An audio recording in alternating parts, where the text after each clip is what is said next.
There is a clock in the sky that never hurries. It does not beep. It does not demand attention. It simply changes, night after night. The moon's rhythm is gentle, but it reaches into everyday life, into the tides, into calendars, into the way people learn to measure time before modern clocks. Tonight on Curious Nights, the moon's gentle rhythm, phases, tides and timekeeping. Our setting is a quiet observatory room, a dim desk lamp, a simple star chart, and a window where the sky can do what it does, calmly. To understand the moon's phases, we do not need mystery. We need a simple picture. The sun lights the moon, and we see different portions of that lit half as the moon moves around Earth. The moon does not create its own light. It reflects sunlight. Half the moon is always lit by the sun. But from our viewpoint, the visible lit part changes. That changing shape is what we call the phases. At new moon, the moon is roughly between Earth and the sun. The sunlit side mostly faces away from us, so the moon is hard to see. The sky can look a little darker, more open. Then the moon begins to wax. A thin crescent appears. Night after night it grows. First quarter is the moment we see roughly half of the moon's face lit. Not half of the moon itself. Just half of what is visible to us. As it continues, the moon becomes gibbous. More than half illuminated. Then full moon. Earth is roughly between the sun and the moon, and the near side looks fully lit. It can feel like a bright, calm spotlight in the sky. After full moon, the light begins to wane. The visible bright portion shrinks again. Last quarter returns to a half-lit face. And then the moon thins back into a crescent. Quietly. Predictably. The calm beauty is that phases are not moods. They are geometry. Sun, Earth, and moon in motion. And the changing angle between them. Now we add time. Because the moon is one of the reasons humans invented the idea of a month. A cycle you can watch without any tools. From one new moon to the next new moon is about 29.5 days. This is called a lunar month, or synodic month. It is the moon repeating its phase pattern as seen from Earth. There is a quiet reason it is not exactly 30 days.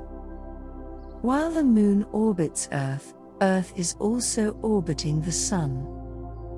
So the moon has to travel a little extra to line up the same way in. The sky is always moving, even when it looks still. For everyday life, you can think of the cycle as a gentle script. A dark beginning. A growing light. A bright peak. And then a slow return to darkness. Not dramatic. Just steady. This predictability made the moon useful. people could plan by it. Meetings, travel, night work, and rituals tied to the sky. Even now, in modern life, the moon still offers something simple. A reminder that time can be circular. Not only deadlines, not only clocks, but cycles that return. Now we come to the moon's most physical influence. The tides. A daily rise and fall that makes the ocean feel alive. Tides are caused mostly by gravity. The moon's gravity pulls on Earth. And because the pull is a little stronger on the side of Earth closer to the moon, it stretches the oceans. Not into a sharp point, into a gentle bulge. There is also a second bulge on the far side. Not because the moon pulls harder there, but because Earth and moon move together as a system. The result is a pair of ocean bulges on opposite sides of the planet. As Earth rotates, coastlines pass through these bulges. So many places experience 2 high tides and 2 low tides in about a day. Though the exact pattern depends on geography. Coastlines, bays, and ocean depths shape the details. The sun also contributes to tides. Its gravity is strong, but it is far away. So its tidal effect is smaller than you might expect. Still, when sun and moon align, their tidal effects combine. And when they are at right angles, they partially cancel. When they combine, we call it spring tides. Higher highs and lower lows. Not related to the spring season. Just a word meaning a stronger springing motion of the water. When they partially cancel, we call it neap tides. A gentler difference between high and low. A softer ocean rhythm. Now we step back from physics and into history.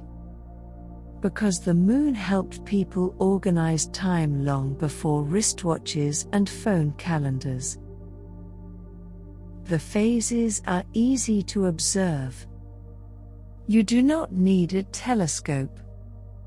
You only need a clear sky and a little patience. So lunar calendars appeared across cultures. Months that begin with the new moon, or with the first visible crescent. But there is a quiet complication. 12 lunar months are shorter than a solar year. So a purely lunar calendar drifts through the seasons. Some systems accept that drift. Others correct it by adding extra months from time to time. Like a gentle adjustment to keep months and seasons in conversation. The moon also helped with night travel. Not as a compass, but as a lamp.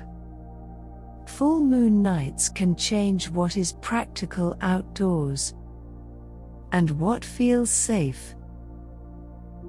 And near the sea, people learned to live with tidal time. Fishing, harbor work, crossing shallow areas, launching and landing. The moon's rhythm became part of daily planning, as ordinary as weather. So the moon's influence is not only out there. It shaped human habits. quiet routines aligned with a quiet sky. Now we can gather the story into a few calm points. Just enough to hold, not enough to strain. First, the moon's phases are caused by sunlight and viewpoint. The lit half is always there, but we see different portions over time. Second, the phase cycle repeats about every 29.5 days. This is one reason the idea of a month feels so natural. Third, tides are driven mostly by the moon's gravity, with the sun also contributing. The oceans are gently stretched, and coastlines pass through the pattern as Earth turns. Fourth, when sun and moon align, tides tend to be stronger. When they are at right angles, tides tend to be gentler.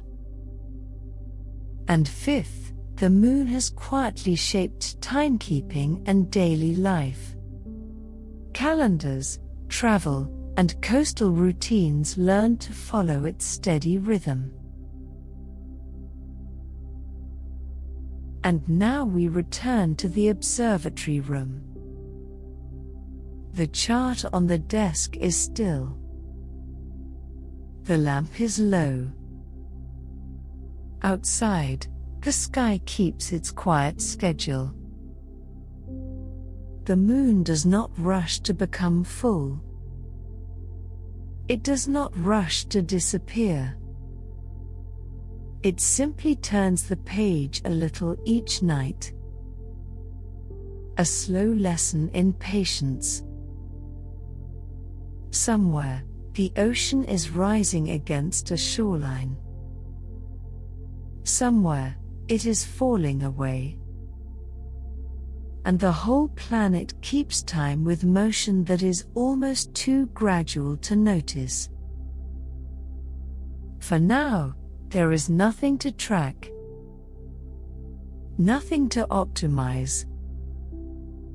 Just the comfort of a rhythm that has been repeating for longer than any of us.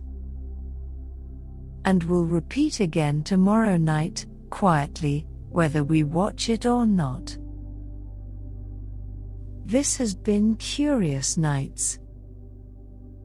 The moon's gentle rhythm. Phases, tides, and timekeeping. And now, you can let the night keep time for you.